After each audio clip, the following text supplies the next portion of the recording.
Société, droit et liberté avec Frédéric Bérard à C'est jamais pareil. À 8h18, on revient sur la publication du rapport de la coroner Jeanne Kamel sur la mort de Thomas Audette. C'est lundi. Ça a provoqué une pluie de réactions à l'échelle régionale et provinciale. Le document qui recommande notamment de financer et de fournir davantage de ressources au DPJ et revoir certaines pratiques. Certaines conditions vont dans le même sens que les recommandations de la commission Laurent qui était sortie en 2022. On va analyser ça d'un point de vue société et droit avec notre chroniqueur. Il est avocat, docteur en droit, politicologue, chroniqueur, Frédéric Bérard. Bonjour. Salut! On va commencer tout d'abord avec un point plus technique parce que juste rappeler le poids, l'influence de recommandations parce que c'est ça qu'on retrouve souvent à la fin d'un rapport de coroner ou encore d'une commission. À quoi ça sert des recommandations? Ouais, c'est le sous-entendu de la question et là, il pèse lourd. Hein? Ce ne sont que des recommandations. Donc, le coroner, la coroner ne peut que recommander au gouvernement d'agir de manière X, Y, lui dire ne faites plus Z. Maintenant, si le gouvernement décide de ne pas suivre les recommandations, est-ce qu'il y a un recours judiciaire qui permettrait un truc semblable? À première vue, la réponse c'est non, à moins qu'on soit capable là, d'invoquer quelque chose de très, très, très précis et d'invoquer que cette même position-là ne soit pas trop politique, en d'autres termes que ça n'appartient pas strictement au pouvoir exécutif, c'est-à-dire le gouvernement. Donc oui, on est dans le cadre de la recommandation, puis on est un petit peu dans le cadre de la vertu qui, malheureusement, ne retrouve pas toujours écho dans les agissements postérieurs du gouvernement. Mais est-ce que parfois des recommandations, que ce soit dans une commission ou un rapport de coroner, ça peut revenir hanter des gouvernements plus tard s'il se passe quelque chose de tragique? Ça, c'est une excellente question, Frédéric, parce qu'effectivement, si on vous recommande, si la coroner, qui est l'experte, qui a fait l'enquête, vous dit « Attention, vous devez faire ci pour éviter qu'une situation aussi fâcheuse ou tragique ne survienne par la suite, et vous ne le faites pas », ben là, on va vous le mettre sur le nez. Le problème, par contre, ici, moi, je te dirais, Frédéric, c'est que quand arrive la mort, par exemple, la mort d'un enfant, quand arrive quelque chose qui secoue le Québec, comme dans à peu près toutes les histoires dont on entend parler en rapport à la DPJ, ben souvent, ce qui arrive, c'est qu'on ordonne une enquête sur la chose, l'eau coule sous les ponts, et quand, par la suite, le rapport est finalement émis, les gens, malheureusement, et j'en fais partie, ont oublié, au moins partiellement, cette histoire-là. Donc, l'émotion n'est plus à son comble. Ça devient un petit peu plus technique, un petit peu plus mathématique. Et le coût politique de ne pas suivre les recommandations est moins important à ce moment-là pour le gouvernement. Lorsqu'un enfant meurt, comme c'était le cas de Thomas Audette, lorsqu'il passe à travers les mailles du filet, est-ce que c'est un problème de santé?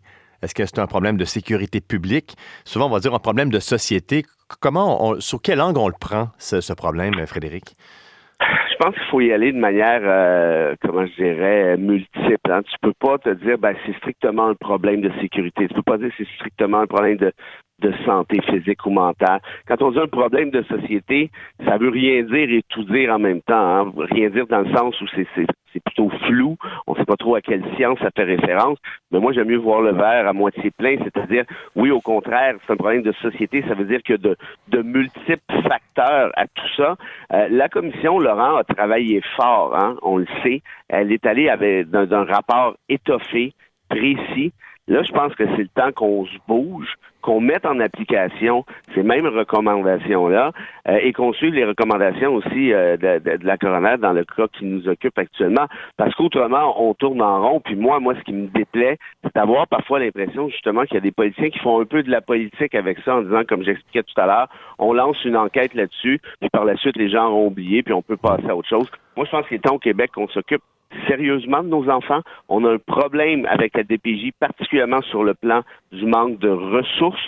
Comment on fait pour pallier à ce manque-là? Ça, c'est une sacrée bonne question. Il y a des experts là-dessus. Et dans le rapport Laurent, on en traite justement. Donc, qu'on aille de l'avant avec tout ça. Parce qu'on parlait hier avec Danielle Tremblay, qui a siégé à la commission Laurent, qui a également été directrice de la DPJ ici. Et ce qu'elle nous mentionnait, c'est que c'est pas nécessairement un problème financier, parce que souvent, le réflexe des ministres ou des gouvernements, c'est de dire on va injecter quelques centaines de millions de dollars. Elle mentionnait que c'est pas vraiment l'argent. Comment on fait pour attirer justement, dans le fond, revaloriser, rendre attrayant pour pouvoir justement attirer des travailleurs pour grossir les rangs des DPJ?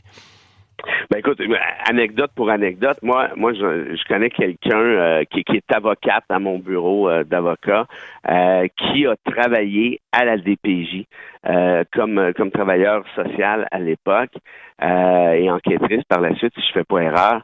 Ces gens-là ont vraiment tout mon respect. Je sais que la DPJ, on la critique très souvent, peut-être à juste titre, mais quand on critique la DPJ, c'est parce qu'on entend parler d'une histoire épouvantable qui vient de se produire. On n'entend pas parler de toutes les autres belles façons de parler, là, autres belles histoires où la DPJ a bien fait son travail. Ce sont des jobs excessivement difficiles. Moi, sensible comme je suis, Frédéric, je serais pas capable de faire cette job-là 2 minutes et demie. Ça, c'est impossible. Donc, de ce fait-là, je pense que nécessairement, ils méritent notre respect. Maintenant, comment on les attire? Si des spécialistes disent que c'est pas un problème nécessairement de fric, alors est-ce que c'est un problème de structure? Est-ce que c'est un problème de partage des tâches? Est-ce que c'est un problème est-ce qu'il manque des ressources peut-être subsidiaires, c'est-à-dire pas précisément en rapport au travail de la DPJ, mais des ressources, disons, complémentaires qui pourraient soulager la DPJ? Ça, franchement, il faudrait évidemment demander aux principaux intéressés, mais dans tous les cas, revaloriser peut-être ce job-là, à mon avis, serait déjà un bon pas vers l'avant parce qu'on sait que, je me répète, mais quand on entend parler de la DPJ ces dernières années, c'est dans des cas catastrophes. Il y a un contexte particulier dans l'actualité. Là, on revient sur Thomas Audet. Il y a également eu la fillette de Granby. Est-ce que peut-être que 2 cas rapprochés comme ça qui ont soulevé l'indignation au sein de la population, ça pourrait peut-être faire rapidement bouger les choses? Il faut. Parce que si on se regarde le nombril un peu au Québec, Frédéric, on est une société, ça paraît pas tout le temps, là, mais qui est excessivement riche. Si on fait un jeu de comparaison avec d'autres sociétés à travers le monde, là, nous faisons partie des plus riches au monde. Comment se fait-il qu'il existe encore des trucs du genre, là, tu vas me dire, oui, mais ça n'a pas nécessairement à voir avec l'argent. C'est vrai, mais ça a souvent à voir avec quand même certains écarts de richesse. Ça a à voir aussi avec des enjeux parfois de santé mentale qui n'ont pas été nécessairement traités. Je ne ferai pas toute la nomenclature, mais en d'autres termes, de ce que j'en comprends, le Québec a très clairement les moyens financiers pour pallier, pas seulement sur la question des embauches, mais développer des programmes qui soient nécessaires pour qu'on puisse éviter ce genre de tragédie-là. Franchement, on est meilleur que ça. Et puis, évidemment, c'est un réflexe de s'indigner quand on apprend la chose, bien sûr. Mais au-delà de l'indignation passagère, je pense qu'il faut s'attaquer davantage aux structures et assurer une reddition de compte de la part de nos gouvernements en leur disant, là, écoutez, là, ce genre d'affaires-là, peut-être que ça va toujours arriver, malheureusement, mais notre job comme citoyen, comme citoyenne et ultimement comme gouvernement, c'est de prendre ça en charge et de s'assurer que ça arrive évidemment le moins possible. Il est avocat, docteur en droit, politicologue et notre chroniqueur du mercredi, Frédéric Bérard. Merci beaucoup. Avec plaisir, à bientôt. Bye-bye.